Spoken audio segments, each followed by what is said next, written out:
нафароне ки аз дарди сутунмуҳра ва дарди буғунҳо ё бемориҳои занона ва мардона ё бемориҳои ҷигар азият мекашанд, пас ба доктор Анвар муроҷиат намоед. Доктор Анвар дар Федератсияи Россия шаҳри Екатеринбург кор ва фаъолият мекунад. Табобат бо доруҳои гиёҳӣ арзон ва дастрас мебошад. Ба рақамҳои рӯи экран ё ба инстаграми доктор муроҷиат кунед. Росай аблава то 15 декабр ё 20 декабр идома мекунад.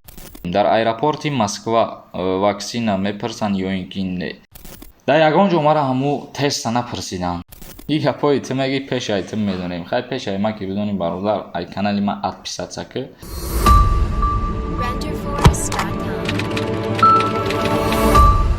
ассалому алайкум ба ҳама тамошобинони барномаҳои Сорбон Сафаров, барномаҳои канали Юристи Ҷ. Тамошобинони азиз, умедвор ҳастам ки тансиҳат мебошен ва мо як ахбороти нав ба шумо пешниҳод мекунем. Дар идомаи барнома саволое ки роӣ кардагиен дар комментария мехонем, ҷавоб мегардонем. То охири видеоро тамошо кунем бо диққат. Аввалин ахбороти мо оиди идомаи кӯмаки Федератсияи Россия ба ҷумҳурии Тоҷикистон барои мубориза ба маводи мухаддир. Владимир Сардори Сараюсати Ҷолишо ва таҳдидҳои нави Вазорати корҳои хориҷии Русия гуфт: кӯмаки ин кишвар ба Осиёи Марказӣ дар таҳкими кадрҳои мақомоти салоҳиятдоре ки ба маводи мухаддир мубориза мебаранд таъсири худро собит кард ва ин раванд идома хоҳад ёфт.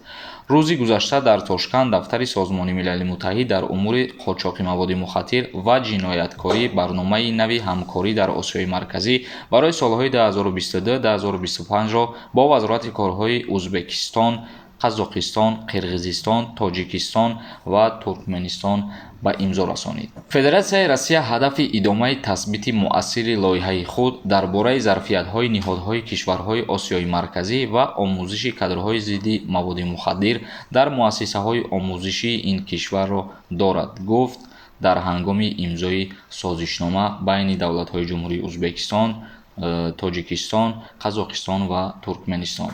Дипломати нави Федератсияи Россия қайд намуд ки созишномаи нав афзалиятҳои асосии кӯмаки Русия ба кишварҳои Осиёи Марказӣ дар 4 соли оянда дар чорчӯбаи кӯмакҳои донории Созмони Милали Муттаҳидро инъикос мекунад. кишварҳои моро бо таври анъанавӣ чолишҳо ва таҳдидҳои муштараки амнияти муттаҳид мекунад, ки тақвияти ҳамоҳангшудагонро талаб менамояд, гуфтаанд дар хабарнома. Ва акнун шурӯъ мекунем хондани комментарияҳоро. Бо диққат гӯш кунед то ба саволое ки роӣ кардагиен бихонем, ҷавоб бигирен саволотонда. Фахриддин Донёров нависондаи: салом акай Сорбон, ҳамин праваи Россия бе расистский паспорт гирифта мешавад? Бале бародари азиз, бе гражданство доштанам праваи Федератсияи Россияро дастрас кардан мумкин аст. Насимҷон Сулаймонов нависондаи: салом Сорбон, и барнома дар куҷои Москва баргузор мегардад? Морам иштирок карданӣ ҳастем.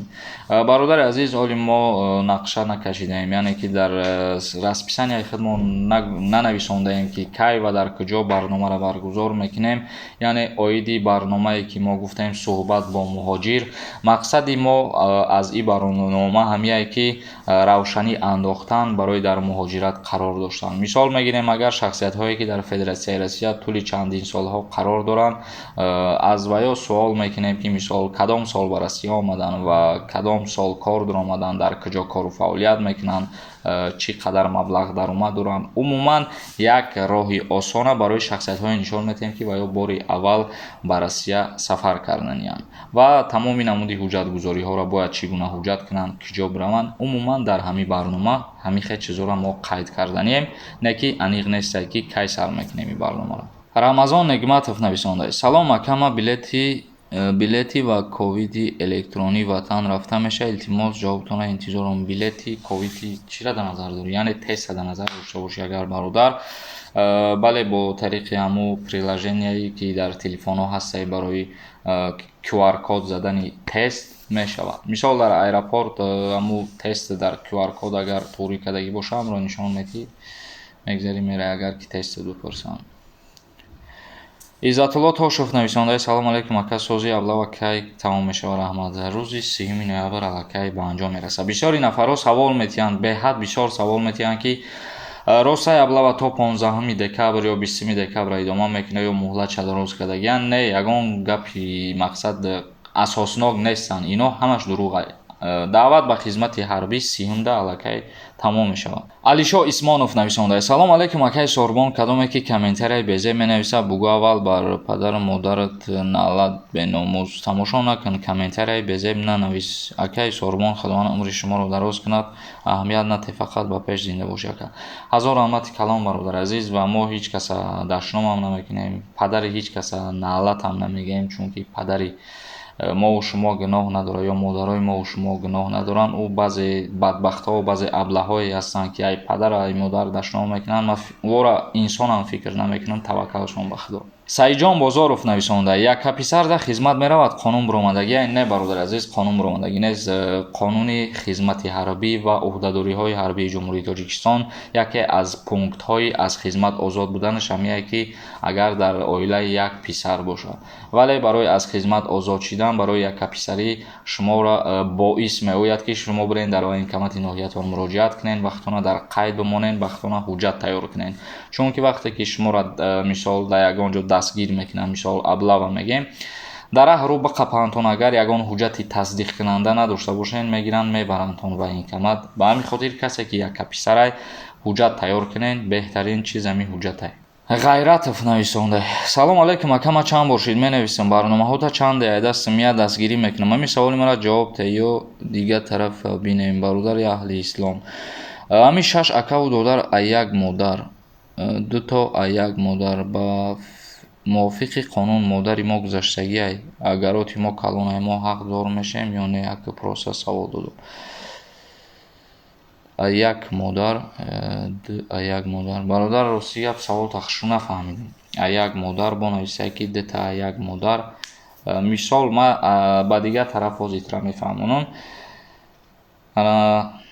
падар дорем шумо ва дар инҷа нависондагӣ ки модари мо вафот кардагӣ. падар дорен, модаратон вафот кардагӣ ва боз падартон ҳамсари дигар мегираву аз ӯ ҳамсар боз чандин фарзандои дигар ба дунё меояд.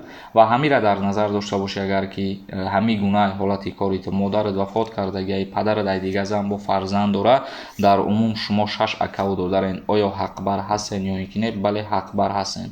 мувофиқи қонунгузории ҷумҳурии Тоҷикистон дар бораи мерос омадагӣ, мисол агар мегирем, ана ҳамин ҳолате ки худат қайд кардӣ, то ҳатто духтарам боша, агар духтаре ки шавҳар кардагӣ, тӯли 10 солу 20 сол ба зиндагии худаш аллакай овора шидагӣ ва ҳолатҳое мешавад ки тақсимот мешавад миёни фарзандҳо.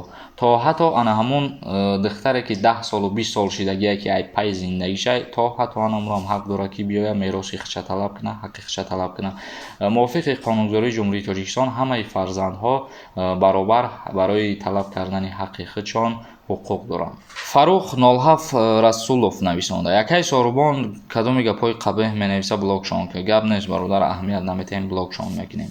Мага нависонда: салом ака, 1 январда билет дорем, дар аэропорти Москва ваксина мепарсанд ё ин ки не? бародари азиз, як гапай ки агар ҳолатҳое мешавад ки мисол дар таможни мумкин шуморо бипурсанд, бигӯянд ҳуҷҷат дорӣ ё ки не, барои тест, барои ваксина барои худат лозимае ки вақти Россия меоед. агар ҳастай корхонаҳое ки беанам ҳуҷҷати ваксинатра кор да намегиранд ва ҳуҷҷата нишон метӣ, меги ман ваксина гузарондагӣ ҳастам ва павторнатра намегузаронанд. барои тест вақт ҳолатҳое ҳаст ки мепурсанд, ҳолатҳое ҳаст ки намепурсанд. шахсан ман худам вақте ки Тоҷикистон ба Москва омадам, дар ягон ҷо мара ҳаму теста напурсидан. рафта тест споридем, тест ҳатмия спориданаш, не ки мақсад дар Россиярам дар ҳамин аэропорт ки мефуроид намепурсанд ки тест дорӣ ё ки надорӣ. мумкин баъзе ҳолатҳода бипурсанд, баъзе ҳолатҳода не. Шапалоқов нависонда: ин гапҳои ту меги пешай ту медонем. хай пешай ман ки бидонем бародар, ай канали ман адписатсака, як канали дига бикушо ва ҳамин новостиёра видео ки бифаҳмон мардумда. Т.О. нависонда: вездо кушода шидагӣ ростай? ҷавоб тен. мутобиқи қарори президенти Федератсияи Россия авф 2 моҳ пешид, яъне ки шаҳрвандои ҷумҳурии Ӯзбекистон ва шаҳрвандои ҷумҳурии Тоҷикистон. ай ҷумҳурии Тоҷикистон зиёда аз 100 000 шаҳрвандо авф шиданд ва аз ҷумҳурии Ӯзбекистон зиёда аз 150 000 нафар шаҳрвандош. вале шахсиятҳое ки бо тариқи ҳалномаи судӣ вездошон маҳкам шидагӣ буд ё ба тариқи ҳалномаи судӣ депортшон карда буданд, ӯ шахсиятҳо дар авф дохил шидагӣ нестанд ва шахсиятҳое ки бе ҳалномаи судӣ буд ин ав барои ҳамон касо тааллуқ дошт. бародарони азиз, барномаро ҷамъбаст мекунем ба ҳамин ва дар канали мо обуна шидана фаромӯш накунед. То барномаҳои дигар худованд ҳамаи мо шуморо нигаҳбон бошад.